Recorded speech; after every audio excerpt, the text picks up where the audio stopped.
Honda Beat yung gagawin nating video ngayon. Gagawin natin dito sa Honda Beat, dito sa may panggilid, sa may gearing.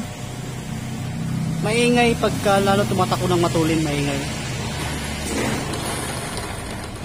Yan, kung maririnig nyo, parang may durog na bearing. Ano?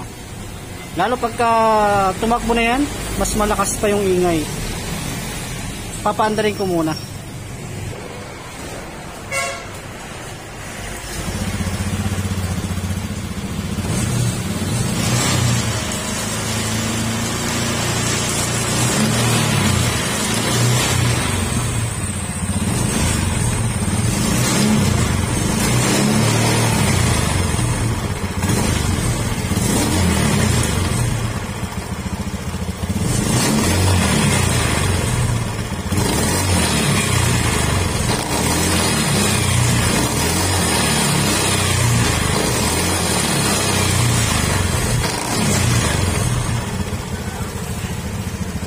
Yan, kung marinig yung lagutok sa gilid, yan yung gagawin natin. Bubuksan muna natin tong panggilid nya, saka yung gulong, at tatanggalin natin yung tambutso. Yan, tatanggalin natin to. Tapos mayroon din akong ituturo sa inyo na dapat lagi nyong ingatan. Itong post dito, itong breather ng ating panggilid, yan, i-check nyo lagi yan. Dapat nakapasok yan sa air cleaner box. Dapat hindi yan na-expose sa labas, kasi pagka tag-ulan o di kaya nakapak tayo ng tubig, lalo ngayon tag-ulan, papasukin at papasukin pa ng tubig yan. Kaya dapat nakapasok yan sa air cleaner. Ayan, kung gusto nyo i-check kung yung gear, yung kanyang gear oil okay pa, pwede natin luwagan to. Luluwagan ko muna yan para maipakita ko muna sa inyo, didimo ko muna sa inyo bago natin siya baklasin. Ito yung luluwagan ko muna.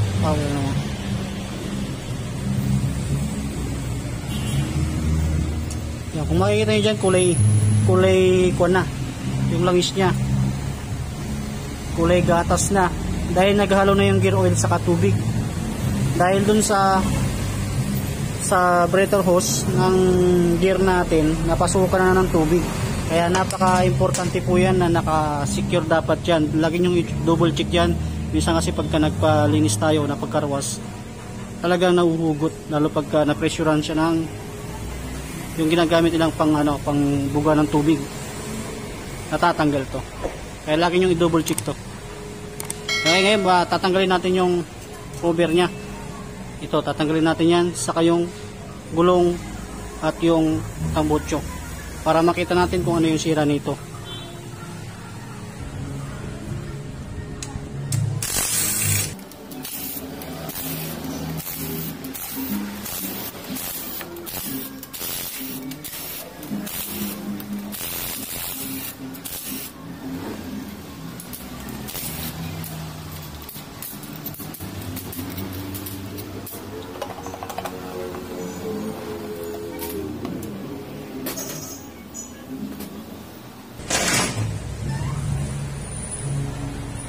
Yan, buksan na natin yung crankcase. Kung marinig nyo, magaspang yung ikot. Yan, tatanggalin na natin to. Tapos sunod natin yung tambutso.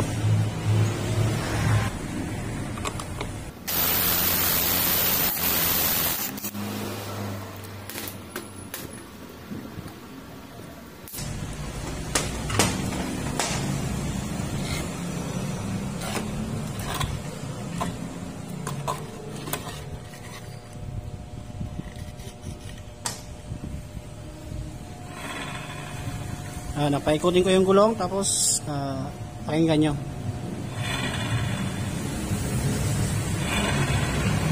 Yan, magaspang yung ikot nya. Parang may bearing na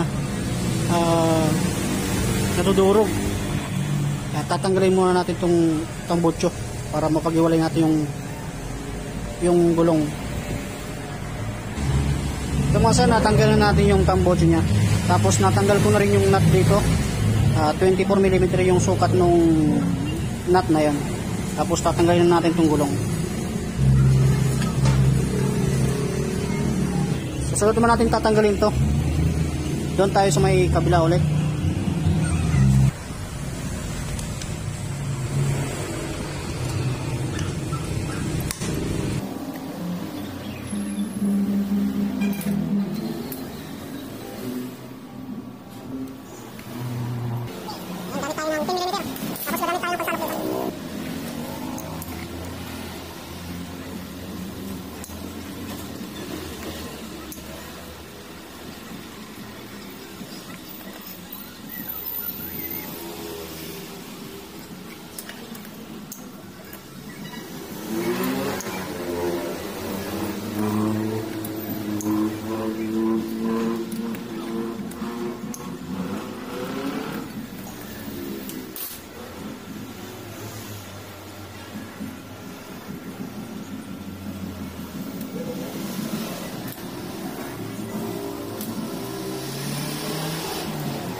At kulay gatas na yung kanyang gear oil. Kumbaga yan yung naghalo na yung tubig sa kalangis.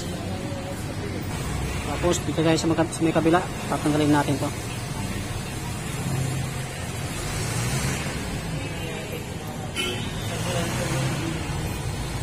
I-check natin yung mga bearing yan. Tapos yung mga gear, kung saan nanggagaling yung ingay niya.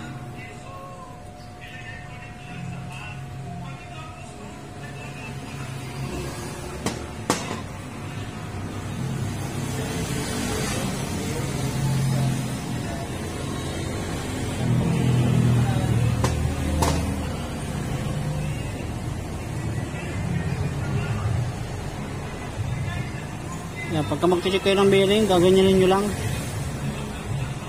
Ito, magaspang, ikot.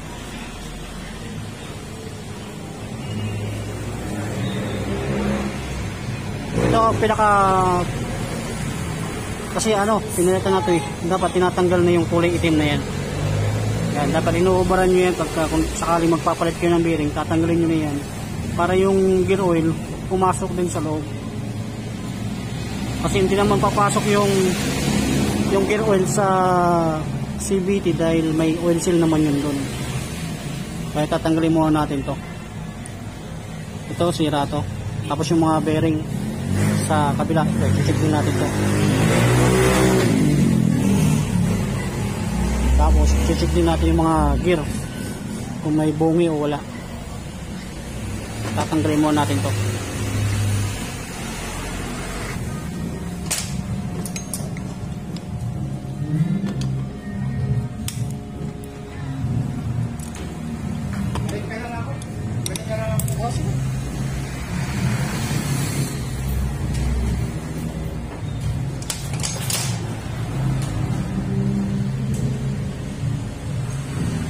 Palalabasin natin dun sa kabila. Magpupukpok tayo dun sa may kabila para mapalabas natin to. Yan, dito naman tayo sa may kabila.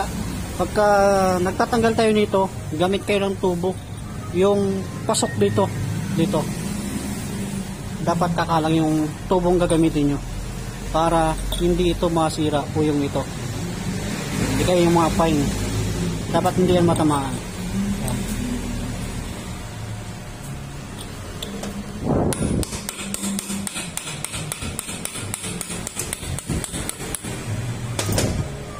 Kasi hindi naman mahirap tanggalin to.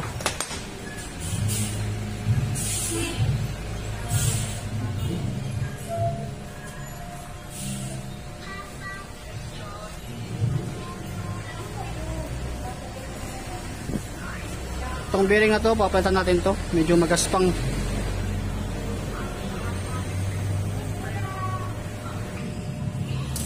Yan, gasan muna natin ang gasolina para makita natin yung mga gear kung may tama.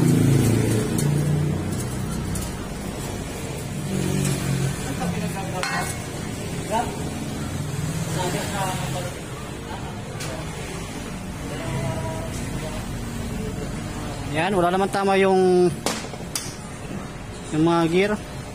Tapos check natin isa.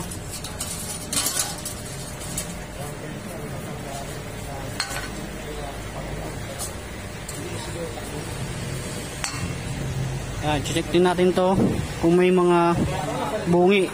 Itong gatla-gatla na yan, normal lang na may gatla yan. Bali, yung isa naman. Okay, wala namang problema yung mga gearing natin. Basta pagka once na nagbukas na kayo nito, double check nyo na mabuti.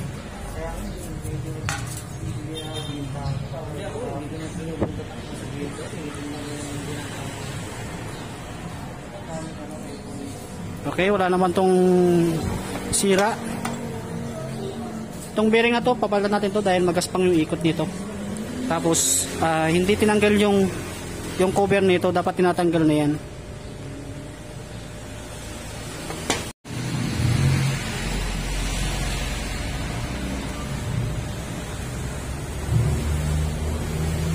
Dito sa crankcase natin yung bearing, ayan, magpapalit din tayo nito kasi magaspang din. Ayan, pagka nag-check kayo ng bearing, gano'n nyo lang makikita nyo dyan, magaspang yung ikot. Ibig sabihin pag magaspang yung ikot, palitan na natin. Isa ito sa mga papalitan natin bearing.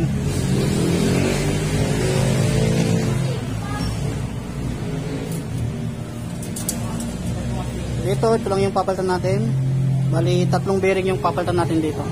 Isa, saka yung sa crankcase bearing. Yan. At yung isa, ito. Bali, 3 bearing.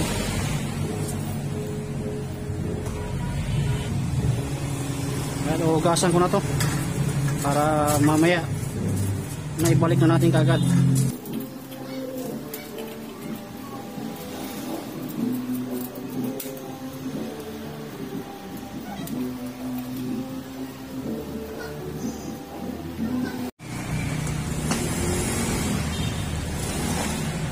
Yan, tatanggalin natin itong bearing na to.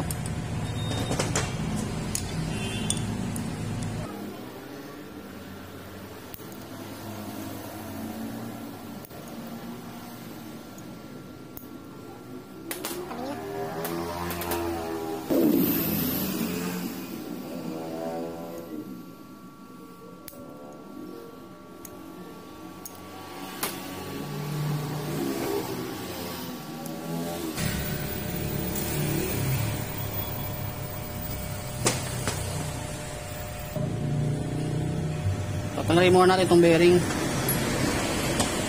Magpatanggal kayo ganyan. Tapos gamit tayo na ito.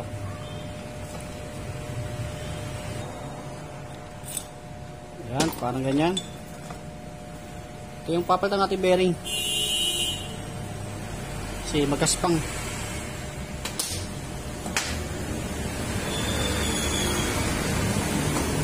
Okay, tatabi muna natin yan.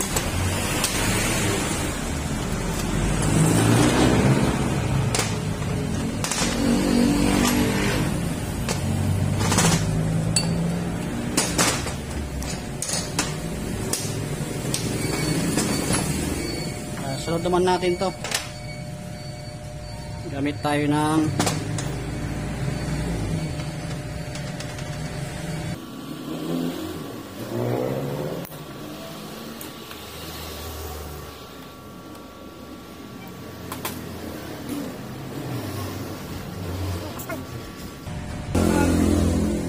mga sir, tatanggalin muna natin yan dahil wala akong puller dito kasi ayaw kong gumamit ng puller dahil nakakabutas dun sa ilalim pati dun sa kabila.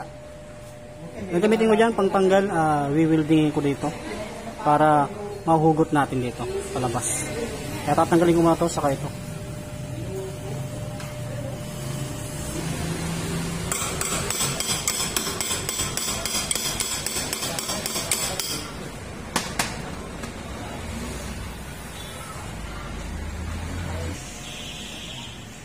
Yan, natanggalan natin yung bearing dito. Tapos ang size na bearing na ilalagay natin dyan, yung kuyo. Ito, may kuyo ako rito. 6301 yung bearing dito. Tapos ito wala akong stock na bearing, bali magpapabili na lang tayo sa auto supply nito. Tapos ito yung sa crankcase, magpapalit din tayo nito, kaso may isa pa tayong problema, itong singsing na to. Ito yung sa crankcase, ito yung nakapasok dito.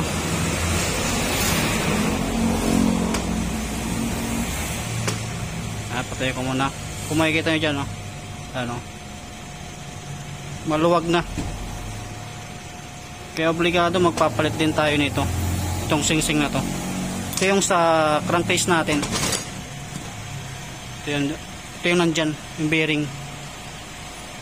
Bali ang pinanghugot ko dyan welding, kasi ayaw ko gumamit ng puller dahil nabubutas dito sa dito, kaya nabubutas dyan, kaya ginamitan ko na lang siya ng welding para sure ball na hindi tayo makakasira. Hindi baling masira na lang itong bearing natin, at least magpapalit naman tayo dyan, kaya yun na lang yung winelding natin. Kaya ito, papabili tayo nito, at saka itong dalawang bearing na to, yan, dalawang bearing na yan, saka ito, para maibalik na natin lahat-lahat mga pinaklas. Ito ilalagay ko muna to, yan, ilalagay ko na dyan para maibalik ko na rin yung iba. Well, hindi pala natin may ibabalik kasi bibili pala tayo ng bearing dito. Ito yung nandito, yan.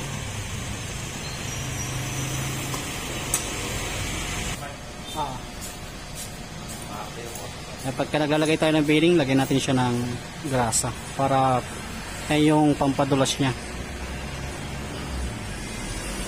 Yun. Tapos lalagyan natin yung bearing. Size ito bearing 6301. Ayan, lalagyan natin yan. Tapos ilulubog natin. Ayan, ilulubog ko muna. Ayan, ilulubog na.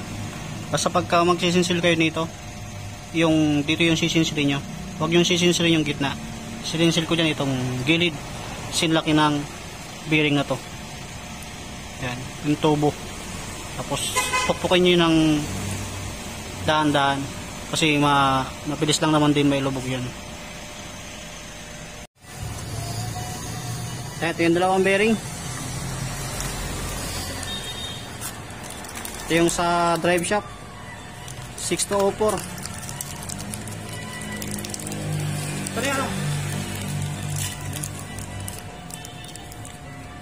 Para dito yung bearing. So, tatanggalin natin yung cover nito, kasi ito naliligo naman sa gear oil. Yan. Kaya kailangan natin tanggalin para hindi kaagad masira. Kasi pagka meron to, hindi papasok yung langis. Kaya nasira kagad dahil hindi tinanggal yung cover. Ayan, lagyan natin dito ng bearing ng grasa.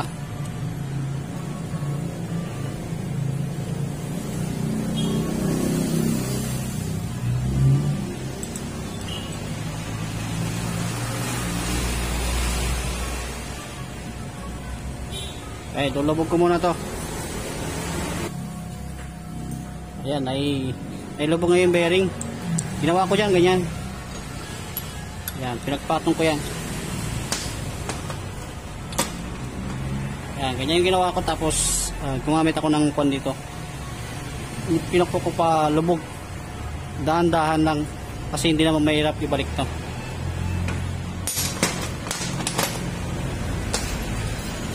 Tapos babalik na natin yung lock.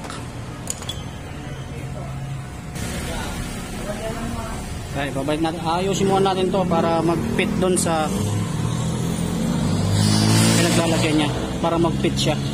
Kaya ititikom muna natin to. Yan, ititikom muna natin to para fit na fit.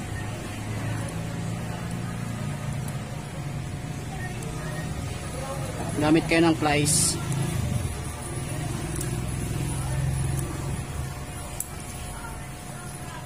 Yun, pwede natin balik to.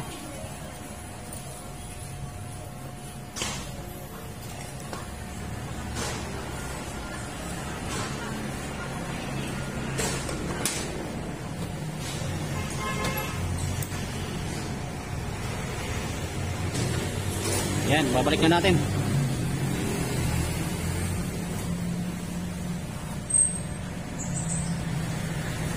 Tapos lalagyan natin ng grasa rito para pampadulas niya.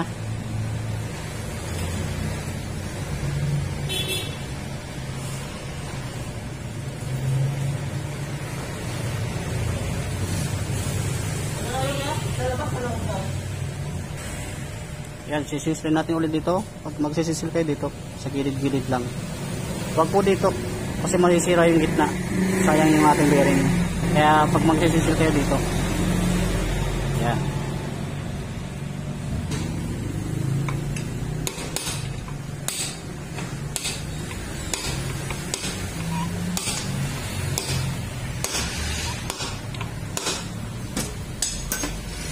Yan, pag magsisinsil kayo, paikutin nyo lang para hindi swabe yung pasok nya. Ito, okay na to. Wala siyang pasabit-sabit. Hindi naman ito mahirap maglubog ng bearing. Tapos pabalik na natin yung lock.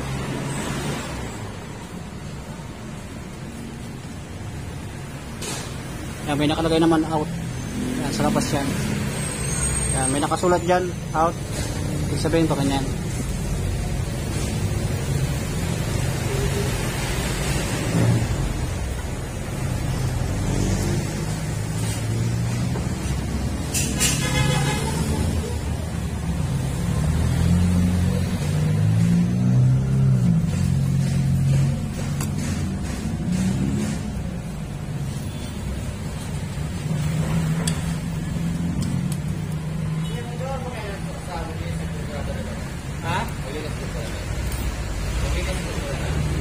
Panglinis. Yung bibili ka? Ano yan? Kaso marami na kapila, sir.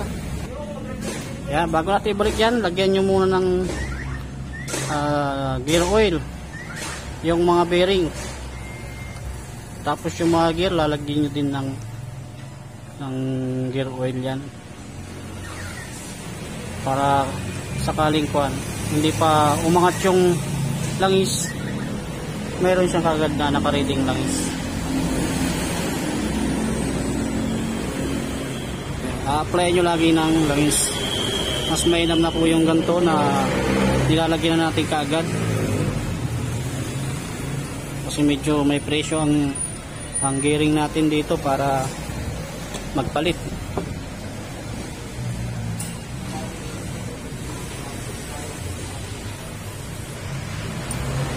Tapos may number dyan. Kaya may number. Pagkanan nyo lang. Lalagyan din natin siya ng langis.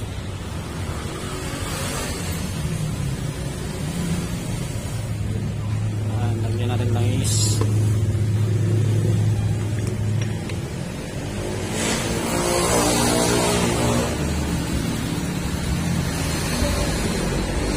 Para sigurado, lagyan pa natin. Ayan. Okay, babalik na natin yung cover nya. Babalik na natin to. Tapos lalagyan din natin siya ng langis, yung bearing, para hindi masugatan yung ating oil seal. Lalagyan natin ng grasa dito sa may oil seal natin para pampadulas nya.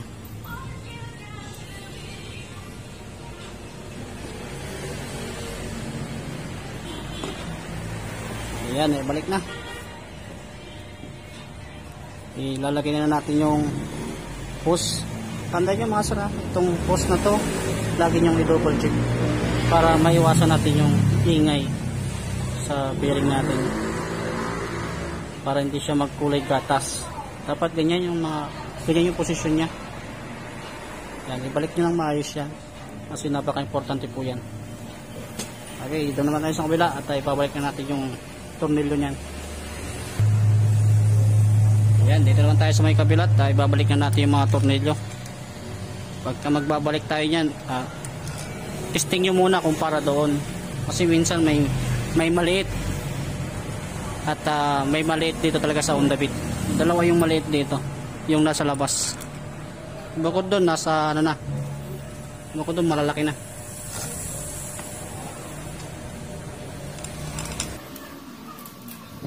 Yung dalawang maliit, dito lang yan.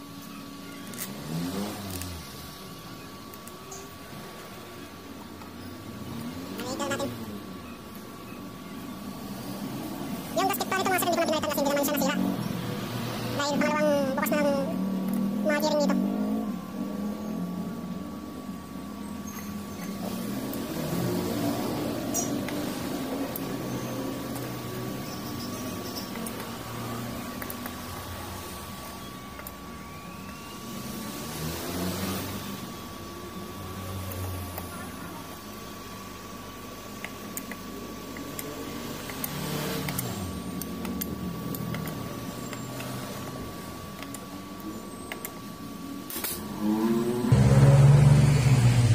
Yan, ibalik na natin yung mga tornilyo.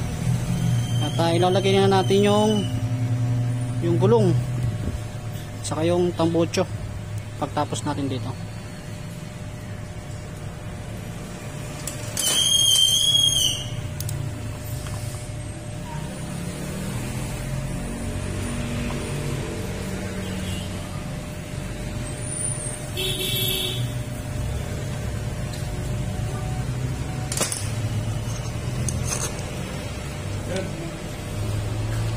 Ano ka? Toyota eh. Toyota? Oo. Honda lang dapat. Pera nun, long time. Mali pa rin.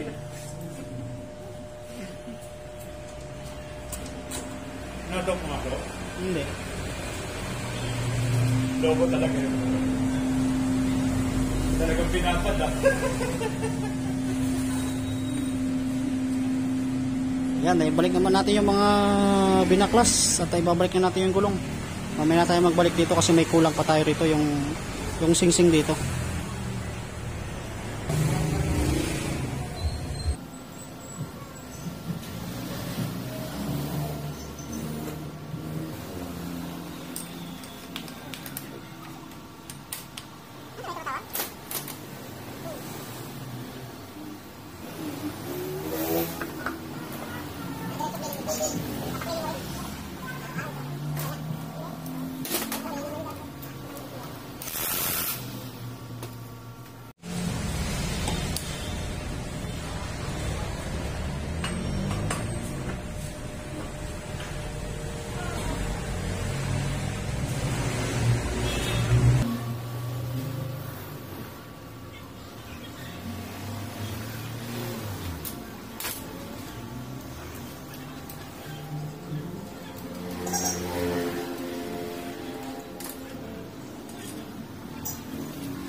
Okay, babalikan natin to. Bearing compress. Kaya hirap pala tayo makabili nito. Kasi kasama na pala yan sa bearing. Yung dito sa ating crankcase. Ito na ilalagay natin. Siyempre, ilalagay natin ang grasa.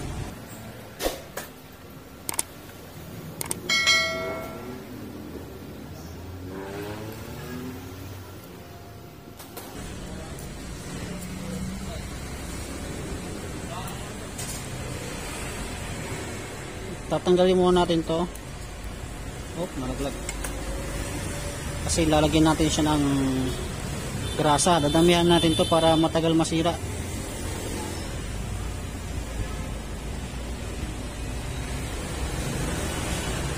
Kaya nga minsan ayaw ko magugas ng gasolina dahil dito nalulusaw yung grasa sa gasolina.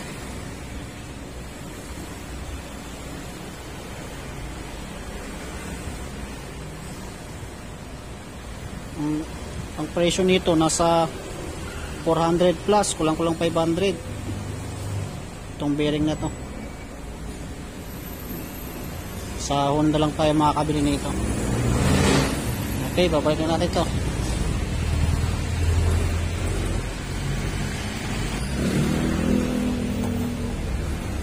Pukpukin nyo yung sa gilid-gilid.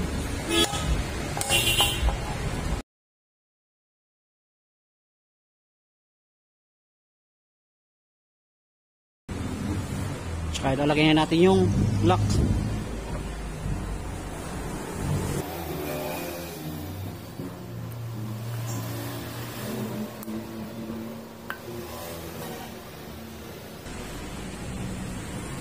Tapos lalagyan din natin siya ng grasa para matagal masira.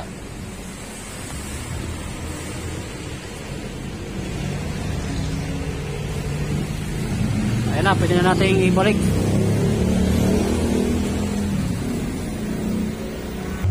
Okay, dito naman tayo at ibabalik na natin yung torque drive. Lalagyan mo natin ng grasa to. Tapos mamaya lalagyan natin ng gear oil.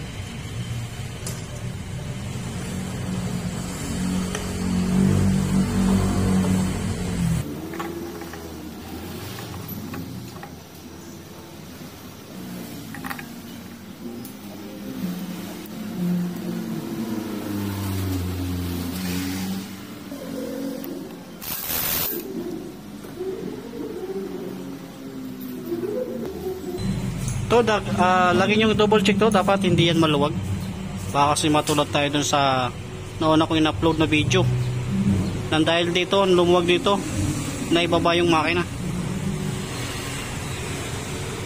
Ayan, pwede na natin ibalik yung cover nya. Ano na nangyari sa akin ito ah?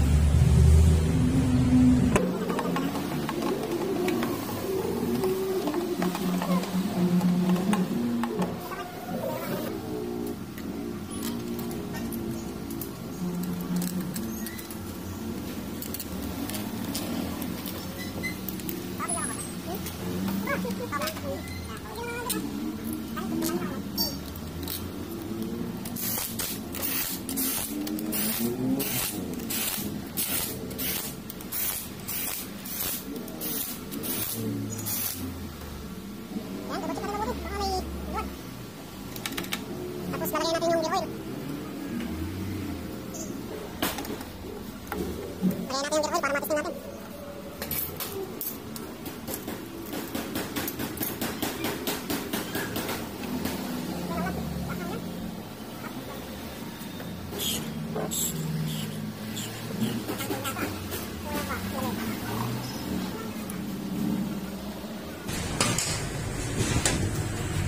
Yan, smooth na ulit. Tapos tatry natin yung start.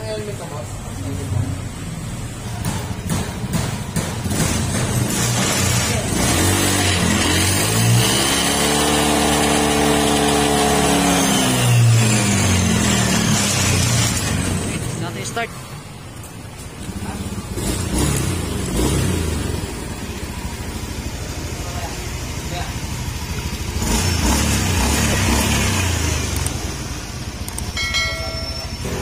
Yan, okay na.